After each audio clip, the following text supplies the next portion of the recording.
Salut à tous les otaku, j'espère que vous allez bien. Bienvenue sur une nouvelle vidéo où aujourd'hui je vais vous montrer et présenter 4 animés qui m'ont fait couler les larmes un peu, minot fragile. Avant qu'on commence, ce que j'aimerais bien que vous fassiez, c'est que dans les commentaires, vous mettiez les animés sur lesquels vous avez pleuré, sans évidemment spoil le moment où vous avez pleuré. Le but, c'est de découvrir des animés assez émouvants. Donc n'hésitez pas à conseiller des animés et à faire le petit pitch. C'est-à-dire raconter rapidement l'histoire sans rentrer dans les détails. Aujourd'hui, vous inquiétez pas de spoil, à part pour le dernier animé que je vais vous présenter, parce qu'il n'y a que une partie qui m'a vraiment fait bader, mais je vais quand même vous en parler dans cette vidéo-là. Globalement, les animés que je vais vous présenter sont assez connus et ont une histoire plutôt émouvante, mais il n'est pas impossible que vous ne les connaissiez pas, et à ce moment-là, tout est bon à prendre, les amis.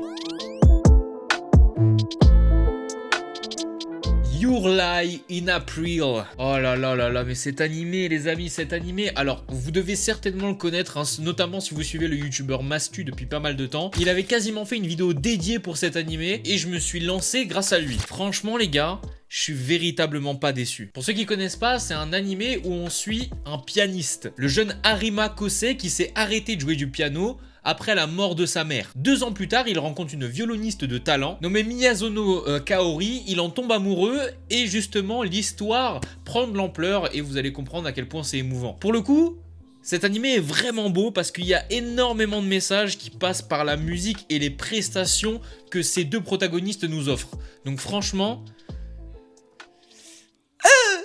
Évidemment, hein, je désamorce tout de suite, mais le but n'est pas d'aller dans les détails de l'animé, je veux quand même vous les présenter. Mais je veux vous faire comprendre que c'est vraiment des animés qui me touchent particulièrement parce qu'ils m'ont pris aux tripes en fait. Le deuxième, les amis, c'est Rainbow. Pour ceux qui connaissent pas, Rainbow, c'est l'histoire de plein de mecs qui sont en prison, des gens qui ont fait des conneries, et qui se retrouvent dans la même cellule qu'une personne. Cette personne-là, ils vont un peu le prendre en exemple, comment dire, c'est comme le sensei, et une histoire d'amitié très très forte va se créer entre tout le monde. Certains vont se faire violer dans la prison, certains vont se faire tabasser par les gardes, certains vont subir des lavages de cerveau ignobles, et ils vont arriver à surmonter tout ça grâce à la force de leur amitié dans cette prison. Sauf qu'à un moment donné, il y a un événement qui arrive dont je vous avais déjà parlé et qui selon moi fait perdre tout le sens de l'animé, mais qui est également tragique et qui remet en question toute la trame scénaristique. Et aussi notre regard de viewer et de lecteur pour ceux qui ont lu l'animé. Honnêtement, l'œuvre est super belle. Comme je l'avais déjà dit, mettre l'amitié au cœur d'un scénario, je trouve ça quand même incroyable. Et c'est pour ça que ça m'a pris au trip quand l'événement en question est arrivé. Mais franchement, je vous conseille de le regarder juste pour la première partie. C'est vraiment, vraiment super bien fait.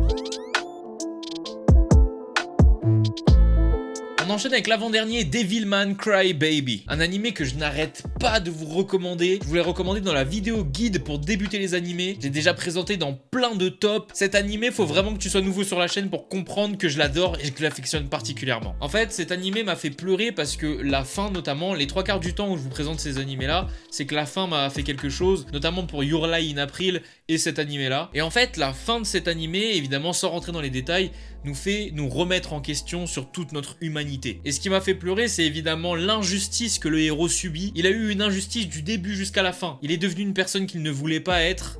Et je trouve ça vraiment fou. Pour ceux qui ne savent pas ce que c'est que le synopsis de cet animé, on suit également 2 protagonistes, Akira Fudo et Ryo Asuka. Ryo s'est rendu compte que les démons s'étaient incrustés dans le monde réel et qu'ils avaient pris l'apparence d'humains pour faire les pires vices. Croyant du coup que la seule possibilité de terrasser les démons et de faire prendre conscience aux humains qu'ils existent, Ryo demande à Akira de l'aider. Évidemment, je vous en dis pas plus, il va falloir aller voir l'œuvre pour comprendre. Mais comme je vous ai dit, franchement...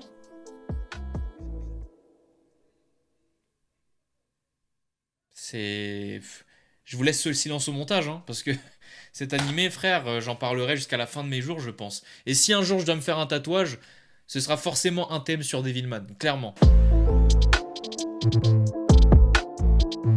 Et là, les amis, on va finir avec Vinland Saga. Oui, Vinland Saga, oui. Et d'ailleurs, c'est celui-ci que je vais vous spoiler. Donc si vous n'avez pas vu la saison 1 entièrement en animé, sachez que là je vais spoil, donc quittez cette partie. Donc du coup je vais pas expliquer le synopsis parce que normalement il y a que des gens qui connaissent l'animé qui sont là. Pour ceux qui ont vraiment eu envie de se faire spoiler sans connaître l'animé, désolé, je vous laisse aller voir le synopsis, j'ai la flemme là. Mais moi ce qui m'a vraiment ému et touché, c'est que Thorfinn en fait a trouvé son existence. Et son existence pour lui, c'était tuer Askeladd. Qu'importe le prix, qu'importe son image, qu'importe tout ça, il s'était résolu à faire de sa vie, enfin, il s'était résolu à dédier sa vie à la mort de Askeladd en fait. Et moi, ce qui m'a pris au trip, c'est que cette personne-là, on peut pas lui en vouloir d'être aussi à fond sur son but de vengeance. C'est quelqu'un qui appréciait son père, qui adorait son père était aimé. En plus de ça, dans un climat avec les Vikings, avec tout ça, sachez que quand tu tuais un père et quand tu tuais une star de la guerre, t'avais quelques représailles après. Mais du coup, ce qui m'a paru horrible, c'est que on lui a retiré ce droit en fait. On lui a retiré le droit de vivre un peu, j'ai envie de vous dire. Comme je vous ai dit, son but, c'était de vivre pour tuer Askeladd. Et c'est même pas lui qui l'a fait à la fin. Moi, franchement, quand j'ai vu ça, et que j'ai vu à quel point il est touché, d'ailleurs le seiyuu de Thorfinn est incroyablement fort, dédicace à lui frère, j'étais obligé de lâcher ma petite larme. Parce que je me disais, mais Thorfinn en fait, il a plus de raison de vivre en fait. Et c'est pour ça que j'attends impatiemment la saison 2, parce que là Thorfinn n'a plus aucune raison de vivre. Théoriquement. L'histoire essaye de lui en trouver une, mais Thorfinn s'était résolu à une seule chose, qui au final ne s'est pas passée.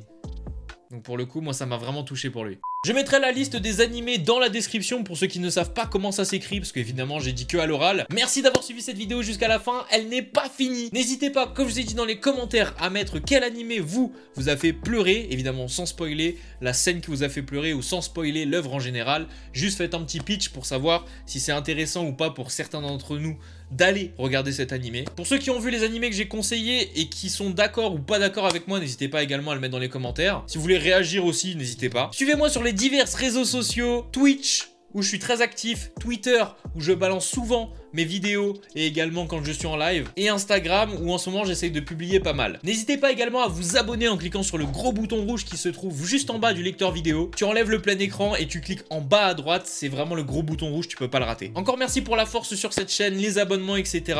C'était Mino, on se dit à dimanche prochain à 10h03. Jana.